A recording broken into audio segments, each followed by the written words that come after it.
Et je lui ai dit que moi, je veux rentrer dans mon pays. Je veux continuer l'école parce que là, ça ne va pas. Elle me dit, mais Louisa, je t'ai acheté très cher. Tu dois seulement me rembourser. Comment ça acheter très cher? C'est ça la question. Comment ça m'acheter très cher? Elle me dit, mais oui, à l'époque, $2000, $2500, c'est cher. Et puis je regarde dans ma famille, qui peut me donner cette somme-là? C'est plus d'1 million. Non, mais attends. Comment ça a été acheté? C'est ça que je suis en train de demander moi-même. Je me suis posé la question que comment est-ce que tu m'as acheté? Elle me dit, mais je t'ai acheté très cher, Louisa. C'est là où je vois maintenant que le monsieur de Yaoundé m'a vendu. C'était d'abord le monsieur de Yaoundé, c'était un Camerounais ou Un Camerounais Bassar, un papa Bassar, il m'a vendu sans me dire. Il m'a fait signer les contrats ici. Oui, j'ai même posé les questions par rapport à mon contrat. Il m'a répondu, tout était OK. Et puis je pars là-bas, elle me dit, je lui dis que je veux déjà rentrer. Elle me sort mon contrat. Elle me dit, ça, c'est toi qui as signé. J'ai dit oui. Elle me dit, mais je t'ai acheté très cher. Tu peux pas partir. Très gentil, très calmement. Attends. J'aimerais qu'on revienne un peu. Donc, tu fais la connaissance du monsieur. Oui. Bah, c'est qui dit qu'il t'aime. Oui. Et il passe par le fait qu'il t'aime, il veut t'épouser et tout bazar. Oui. Et toi, tu dis, si le bon pour lui qui m'aime, il veut te trouve du travail. Oui. Du coup, il te trouve du travail au Liban. Oui. Ok. Mais le monsieur, ça faisait combien de temps que tu on causait sur Facebook. À la base. À la base. Je l'ai rencontré sur Facebook. Oui. Et puis, il vient sur Yaoundé. Oui. Et il dit qu'il veut me voir. J'ai dit, OK. Moi, je n'avais rien à faire à la maison. J'ai dit, allons-y. Je pars, je vois le monsieur. Je vois qu'il est même plus vieux que ce que j'ai vu sur la photo, sur Facebook. Donc là, je suis plus avec lui. Mais poliment, comme il me dit qu'il m'aime et j'avais compris que ce sont les flatteries, j'ai dit que non, moi c'est le travail qui va me convaincre que tu m'aimes. Maintenant que c'est le travail à distance, je lui ai dit que papa, ton amour là, ça attend quand je rentre au Cameroun. Parce que là, je suis plus trop convaincue. Parce que je parle, je sais pas si tu vas rester, comment. Bref, j'ai fait un petit discours de femme, chantage là, pour passer. Et il m'a dit que quand tu pars alors, tes 2 mois de salaire, tu m'envoies. Comme tu as refusé de m'épouser là. J'ai dit, OK, pas de problème. Attends. Moi, il dit qu'on va parler sans complaisance, mais sans condescendance. Donc, tu n'es pas prête à te mettre avec un homme. Oui. Et tu es prête à accepter les opportunités, entre guillemets, qui t'offrent. C'est ça le problème. Ce n'est pas malhonnête.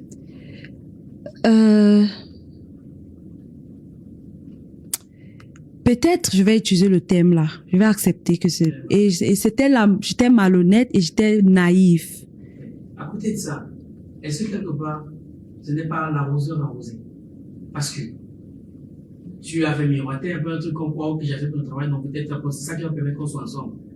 Et maintenant, je te rends compte qu'en fait, c'est lui qui t'a doublé. Est-ce que c'est pas l'arroseur arrosé? Est-ce que même si je sortais avec lui, je serais pas... Non, je comprends très bien. Quand vous me posez la question, est-ce que c'est pas l'arroseur arrosé, même si j'acceptais de sortir avec lui finalement parce qu'il m'a donné le travail, j'avais le visa, tout, mais je devais arriver, toujours constater que c'est pas bon. Peut-être que si tu avais été plus honnête, en te disant, bon, je vais pas mettre avec lui, donc il n'y a pas de raison que j'accepte les promotions qu'il me fait par rapport aux promotions de boulot, peut-être que tu n'aurais pas eu ce problème aussi. Mais non, moi j'étais à la recherche du travail, mais pas à tous les prix. Justement, tu as vendu l'amour pour le travail. En fait, tu ne voulais pas forcément te mettre avec lui. C'est bon. Comme une femme, ça se voit très souvent, qui va dire, lui, je ne veux pas me mettre avec lui, mais s'il m'offre une voiture, je prends. Après, j'avais 20 ans. J'étais très naïve. Et En 20 ans, tu es capable de manipuler l'homme. Mais oui. Est-ce qu'on peut parler de naïveté à ce niveau? Oui, on peut parler parce que la sagesse n'était pas à son paroxysme à cet âge-là quand même. J'étais encore en pleine puberté. Moi, je venais même de connaître l'homme. Donc, je croyais que je connaissais tout. À cet âge-là, j'ai le droit à l'erreur. C'est 20 ans. Vous voyez? Je savais d'office que je ne devais pas l'épouser. Donc, moi, je me suis permis de lui dire, c'est le travail d'abord. Et le reste viendra. Et puis, il m'a dit, OK, comme tu ne veux pas m'épouser, je lui ai dit clairement, je vais pas le faire. Comme tu veux pas m'épouser, OK, il n'y a pas de problème. Va donc mais tu m'envoies 2 mois de tes 2 premiers mois. Genre, je rembourse ce qu'il a dépensé. Et j'ai dit d'accord. Vous savez qu'à aucun moment, tu t'es douté qu'il pouvait avoir une histoire de vente. Tu t'es même pas renseigné sur la vie au Liban, rien du tout. Je me suis renseignée et vraiment personne ne savait. La seule personne qui m'a dit la vérité, c'est mon grand frère. Et j'ai pas écouté parce que moi, je voulais aller là où on me paye en dollars. Là où on me paye bien et que je sais que c'est facile. Je t'ai dit que j'étais au-delà du ménage. Moi, je voyais autre chose. Je savais que je devais aller saisir d'autres opportunités. Après le ménage, je vais faire autre chose. Peut-être je vais sortir de la maison, je vais aller trouver ailleurs, voilà ce que moi je voyais. Donc, je voyais pas le là. Moi, je voyais comment je vais exactement. Donc, je lui ai dit que je vais pas sortir avec toi parce que je ne suis pas sûre. Alors, il m'a dit, pas de problème. Quand tu pars, j'ai déjà payé, il n'y a pas de problème. Quand tu pars, tu me rembourses. Donc, que j'accepte ou que je n'acceptais pas, le mec m'avait déjà vendu. On se donne rendez-vous ce 3 mai du côté de l'hôtel Intercontinental de Paris, en face de l'Opéra de Paris, pour la 4e édition du week-end de l'écrivain. Bref, tu connais la chanson, tu connais la musique, tu connais le kata. Donc, on retrouve tout dans le premier commentaire de cette vidéo. C'est parce que tu voulais le travail. Parce que je voulais le travail. Oui, bon, au suivant. Ok, on t'explique quand t'as vendu. Voilà, ok, la suite. Ok. Elle me demande, elle me dit, je t'ai acheté très cher et tu dois me rembourser. Moi, je n'ai pas. Elle me dit, ok, pas de problème. Elle était très gentille quand même. Elle me dit, pas de problème. Tu vas rentrer au bureau. Le bureau là, c'est comme la cellule. Il y a le bureau et puis là où nous on dort, c'est comme la cellule. Donc on allait au bureau, le patron, les Arabes, ils ont une façon agressive de parler. Si tu ne les connais pas, tu vas pas, oui. Donc, il m'a parlé, je l'ai regardé comme ça. En tant que bonne Camerounaise, je lui ai dit, mon frère, calme-toi. Pourquoi tu me grondes? Je suis dans une maison, je ne dors pas. On a dit que mon travail finissait à 20 heures. C'est à 23 heures que les invités arrivent. Il faut que je fasse le café. Je ne dors pas. Et 5 heures, je dois déjà être debout. Moi, je veux plus ça. C'est parce que c'est parce que j'ai signé. Il me dit, on t'a acheté très cher. Il m'a grondé. J'ai dit, ne me grondez pas. Je ne rentre plus dans la maison, là. Il me dit, ok, taille, pas de problème.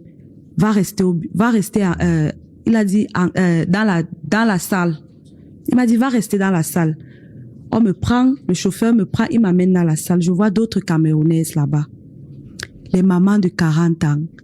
Les jeunes femmes de 35 ans.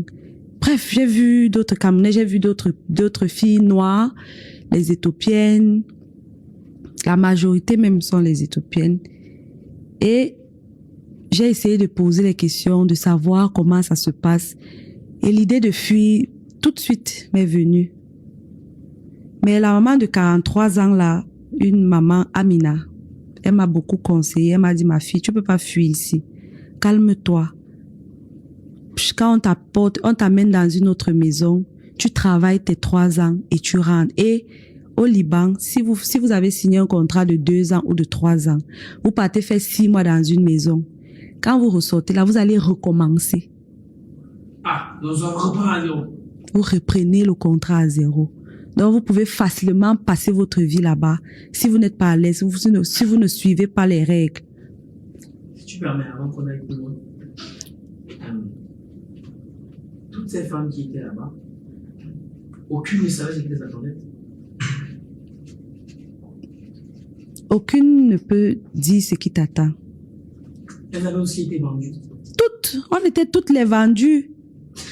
La phrase est un peu bizarre quand même. Mais oui, on était toutes vendues. Chacune savait laquelle valait 2500 ou 3000 $. Et le gouvernement était au courant de tout ça. Ah là, à cette époque, moi je ne sais pas.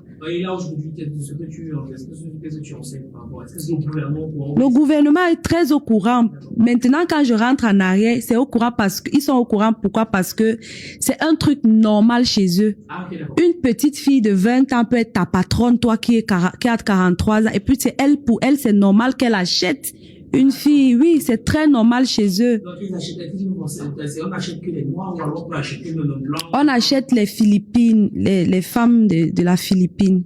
Bon bref, on peut acheter n'importe qui. Oui, Ok, d'accord, d'accord. La chose a voulu que moi, je trouve que... mais c'est le plus exactement. Ok, d'accord, je comprends. Vous n'avez pas un truc en propre aux Africains. Et donc, ces femmes-là, elles avaient été vendues. Donc, tu disais que la dame t'expliquait que tu ne pas... Je peux pas fuir, que je me calme. D'ailleurs, mon passeport n'était pas avec moi. On a récupéré direct à l'aéroport. Ah oui, bien sûr, parce que tu as eu vendu. Voilà. Donc, je comprends. Mais l'idée de partir reste dans mon esprit. Je disais que c'est pas ça, c'est pas comme ça que je vais arriver, puisque quand elle sort, elle t'enferme. Tu n'as pas moyen de sortir. Tu n'as pas moyen de faire autre chose. Tu es venu pour faire le ménage, ce n'est que ça que tu fais. Du coup, même lire, tu peux pas lire. Donc moi, ça m'emprisonnait, je me sentais en prison, je pouvais pas continuer comme ça. Donc l'idée de fuir n'est pas quittée de ma tête. Ce que je faisais, c'est que quand on ouvrait la cellule, Ah, ça s'appelle une cellule. c'est la cellule. Et vous faites quoi dans la cellule? Vous êtes assis, qu'est-ce qui se passe? On est couché, on attend que une autre famille t'achète ou te prenne, te choisisse. Ah oui. Oui. On vous donne à manger quand même. Non, non, tu n'as pas travaillé, tu n'as pas droit à la nourriture. Mais si tu restes dans la cellule pendant 2 semaines, Tu restes pendant 2 semaines, tu fais tout pour qu'on te prenne. et comment tu fais, quelle est la démarche à suivre pour te prendre? Il n'y a pas de démarche. Tu supplies quand le gardien vient ouvrir, tu supplies que pardon, parle au bosco, me trouve la maison, je veux sortir. Wow. C'est tout, c'est comme ça. Il n'y a pas de démarche. Ils savent ce qu'ils font. Et il arrive qu'il y ait des gens qui passent 2 semaines là, Oui, les mois. sans manger. Mais oui, si tu n'as pas... Pardon? Et ils meurent pas. Quand tu meurs, on t'oublie. Quand tu meurs, on t'oublie, on te rapatrie quand tu es malade. Tu ne sais pas quand tu es malade. Donc on te laisse là, sans manger. On te laisse là, oui. C'est comme une façon de dire, si tu veux manger, travaille. Wow, ok, d'accord. Là, quand j'arrivais la première fois en cellule, j'ai vu une Camerounaise, elle était malade. On lui a demandé on l'a laissée en cellule le temps qu'on fasse ses papiers pour qu'elle parte. Ok, d'accord. Ok, donc tu te retrouves en cellule, tu s'en mets combien de temps? Tu mets combien de temps en cellule? Moi j'ai fait 1 semaine. 1 semaine sans manger. Oui, 1 semaine. Mais il y avait une maman arabe là, qui nous aimait beaucoup. Elle faisait souvent en cachette. Elle vient, elle ouvre. On part avec elle au marché. Et moi, je profitais alors pour observer, pour maîtriser la ville, pour savoir comment est-ce que je passe, comment est-ce que je fais. Donc, je voulais même rester le plus longtemps possible en cellule. Pour que un jour, étant au marché, je disparais. Ça, c'était mes plans. Mais la maman, là, était très gentille. Et elle nous disait toujours que ne me mettez pas dans les problèmes, s'il vous plaît. Quand je sors avec vous, rentrez avec moi. Et je crois que j'ai écouté son conseil. Je suis restée. Après, on est venu me prendre. Je suis allée dans une autre maison. Dans la maison, là, c'était le genre de maison que je voulais, dans laquelle je voulais travailler. C'était le luxe, c'était vraiment la grandeur, c'était la maison des grands du pays. Et je me retrouvais là, c'était mon monde là. Il y avait les gars du corps, il y avait d'autres filles qui travaillaient avec moi. Et c'était la vie des stars en fait, dont j'aimais. Et c'est là où j'ai compris que mon pays a beaucoup de richesses. On se donne rendez-vous ce 3 mai du côté de l'hôtel Intercontinental de Paris, en face de l'Opéra de Paris, pour la 4e édition du week-end de l'écrivain. Bref, tu connais la chanson, tu connais la musique, tu connais le kata.